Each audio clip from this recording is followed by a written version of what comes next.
Okay. So in this lecture, we will cover that what are the different types of operating system structures are there. So we already know that first there is the hardware, then there is the basically some software modules in the form of device drivers or device controllers. Then above there are some system calls interfaces are there, basically related with what you can say that related with reading, writing, copying, networking protocol, networking system calls are there. Then above there application programming interface is there. Then above there the user programs are there. Then above there the users are there. So we know this is the basically a simple structure of an operating system. Am I audible to everyone? Yes, sir. Yes, sir. Yes, sir. Yeah, yeah, fine. Okay. So now, generation-wise, what happened basically? So initially, when Bill Gates came up with the system of called operating system, when he visualized the concept of operating system, so the thing was that when he visualized it, the things were much more fluid concept. Fluid means the layers were not very much discussed.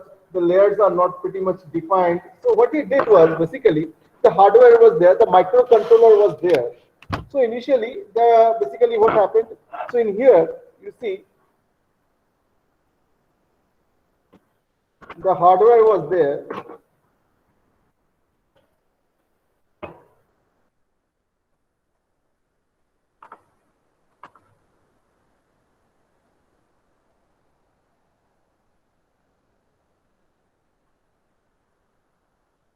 So the hardware was there. Based on it, we developed the ROM BIOS device drivers. So basically, which interacted directly with the hard disk, which directly interacted with the processor, which directly interacted with the memory. Then, based upon this, he developed the Microsoft DOS device drivers. Then the resident system programs were there. Then the application programs were there. But the thing is that the systems, these interfaces and levels of functionality were not very well separated. So an application programmer, it can also interact with the resident system program, and it can also code the ROM BIOS device drivers to basically modify it. মানে তোমার C প্রোগ্রামের ল্যাঙ্গুয়েজের ভেতরে তুমি device ড্রাইভারে code লিখে তুমি কিন্তু সিস্টেমটাকে ম্যানিপুলেট করতে পারবে, right? So that capability that means since this API, so basically the protection was not there. So how to protect the hardware? It was not there. So in the initial days, lots of this hacking used to take place, right? So application programmer, from the application programmer only you can hack the basically device drivers, and you can basically manipulate the whole thing to use. The system programmers, the device drivers, the ROM drivers, all these interacted with each other. So the interfaces and levels of functionality are not well separated. Application programs are able to access the basic IO routines to write directly to the display and disk drive. So in this case, the system call, so you can also write a program to include the system call subroutine. So instead of printf function, you have to write the code, all the codes that will directly implement or directly write whatever information in your system buffer to the monitored screen of yours. Means that time, since the systems were not very well defined, so the programming was much more difficult at those times. So at that time, that was the system in there. But slowly, people try to understood that this is not a very well system, right? This is not a very well developed system because the system crashes were very normal at those points of time. So now the system, the people thought at that time, what to do now? What to do now? Now they were thinking of developing something called what the layered approach. What is the layered approach? So basically, in the layered approach, the operating system is broken into layers. So layer 0 was the basically hardware, the layer and the layer N, the outside layer was the user interface. Now the thing is that operating system can then retain much greater control over the computer and over the application make use of that. So what was the difficulty in the earlier period when the Microsoft Bill Gates developed the operating system? The difficulty was that the operating system did not have much more control over the hardware, right? The users can also have the control over the hardware. The system programs also can have into the hardware. In that case, the operating system was just a simple interface, and basically it has some control, but its control can be preempted by some the user also.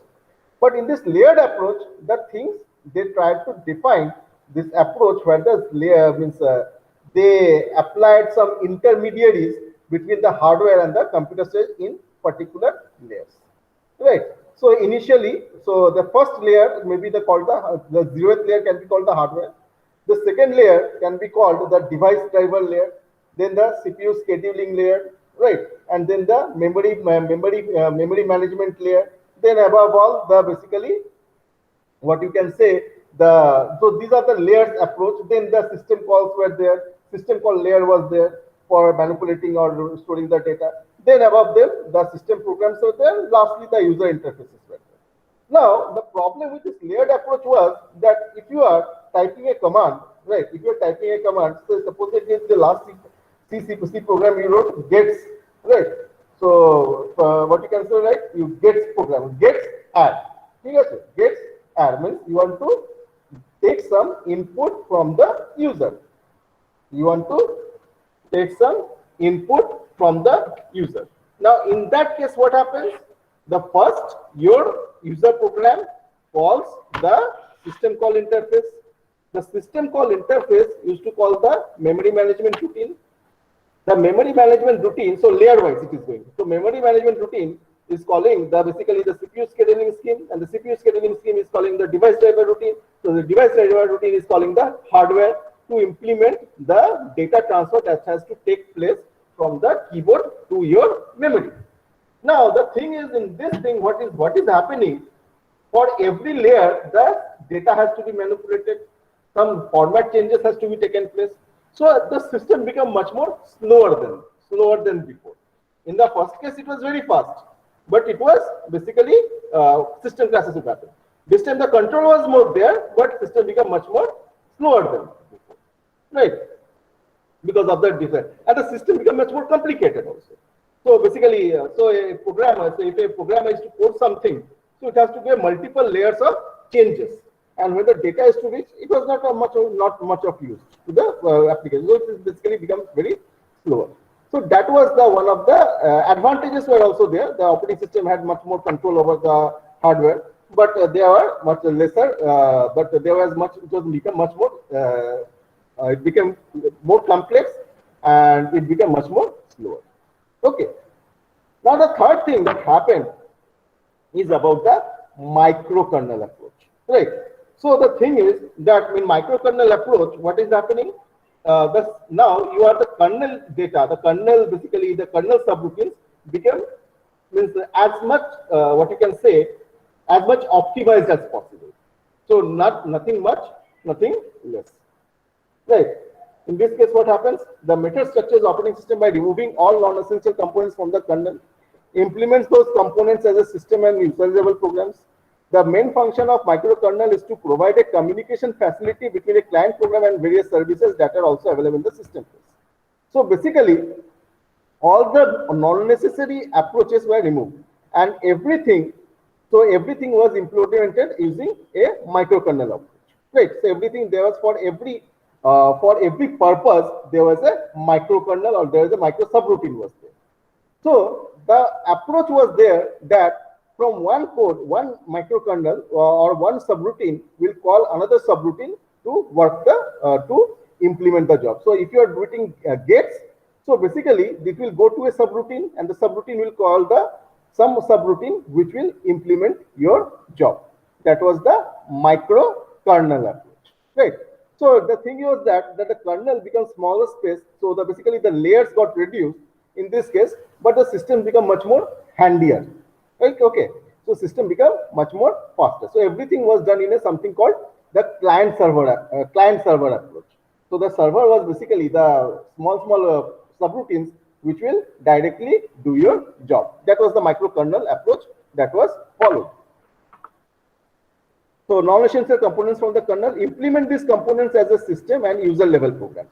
So all the non-essential components were removed from the kernel, and these components were implemented as a system and user level programs, and is to provide a communication facility. So basically client program and services are that is running in the user space.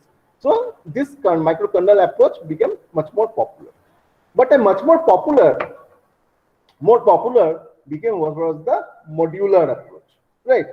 So the course, so in this you can say every user program, so every module, every information that you want to do, right?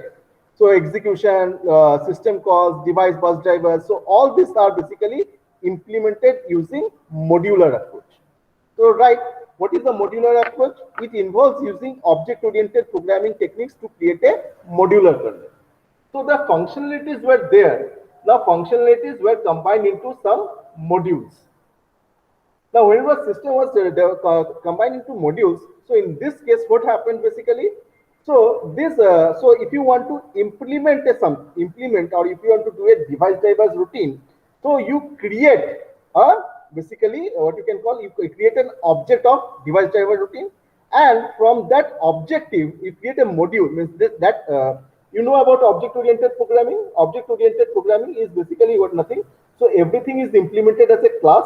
So class of codes, and you have to create an instance of this class to do all the functionalities of a class. So in this class, what happened? So every job was basically became a class.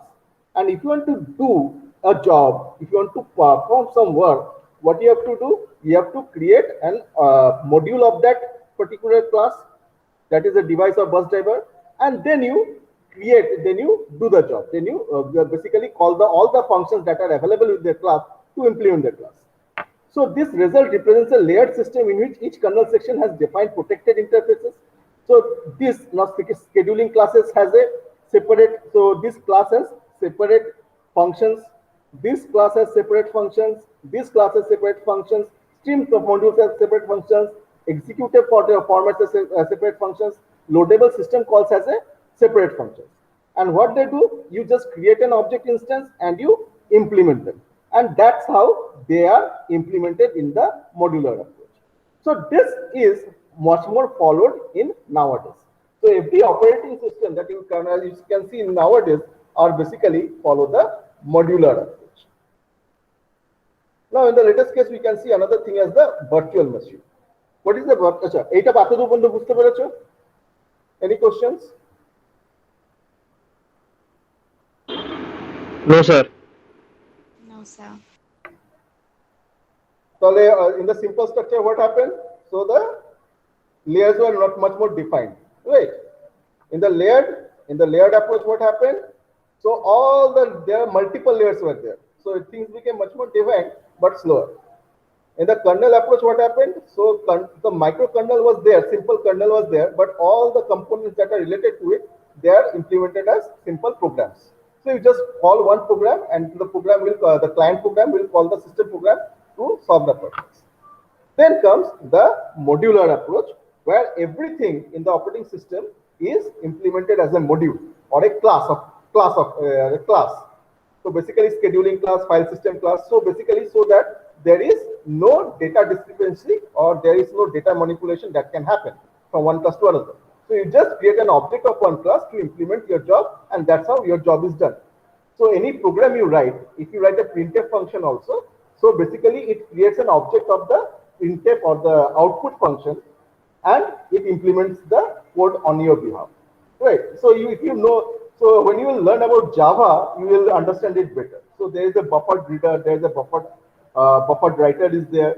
So you create a class of that buffered reader to read an input from the keyboard, and you create a buffered writer to you want to output something to the buffer, and then you can output that buffered data to the monitor screen also, or you can do it in a printer also. That is how the modular approach works. So now the thing is that so the this is a separate concept, virtual machine. So everything in whatever the world you are operating system you are watching, or if you are playing some games also, right? So everything is basically implemented as a virtual machine. So what is a virtual machine basically? So in one operating system, you see there are hardware is there, right? And above them, there is some kernel is there, and then above them, the processes work, right? So the fundamental idea behind virtual machine is to abstract the hardware of a single computer, that is CPU, into several different execution environments, thereby creating the illusion that each separate execution environment is running its own private computer.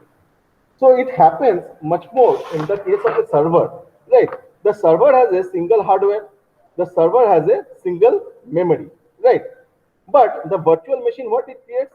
It creates a separate execution class for each user. So supposedly Sonia is playing PUBG, and another this is the students. One second, Tripurari is playing another PUBG game, another instances, right? So every one of you are playing and one instance of a PUBG game, and basically, but the thing is that you are using the same hardware, you are using the same memory, but you are thinking the hardware is yours, the memory is mine. So basically, exists a different execution environment. So that illusion is created. So the processes kernels, so each and every one of you have a separate kernel of yours, but the hardware or the memory that is remains same for all of you. Okay, so you think so. So it is something like this one. You can also think like this, that when you work on a system, when you work on your computer, you think there is a huge memory is there, but actually it is not there, right? Your RAM may be only how many 4 GB or 1 GB, right? But your hard disk, so the operating system creates an illusion that the hard disk is also is the part of that memory system, right? It is a 14 or 40 or 50 GB, so it creates an illusion that a large memory is available to you. So you never worry about the memory, right? So this illusion is created. So for every user, you create a separate virtual machine, and every user thinks that the whole hardware is for himself or herself only, but it is not so. It is just an illusion that is created for different execution environments, right? এটা বুঝতে পারলেন? हाँ sir. Yes, sir. Yes, Yes sir. sir. Okay, so today's class I am taking this is over. So I'll give the assignments again later. So I'll give you what you can call. I'll give you this Google form, and you can upload the assignments in there. Okay. हाँ ठीक है Okay, sir. sir. Okay sir. Okay.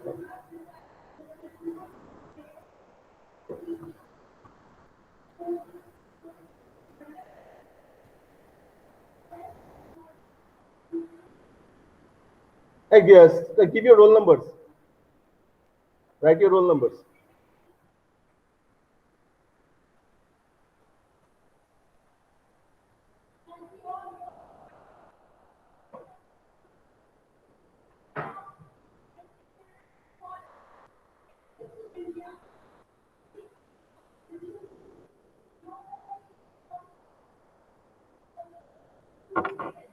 Thank you, sir. Okay, thank you.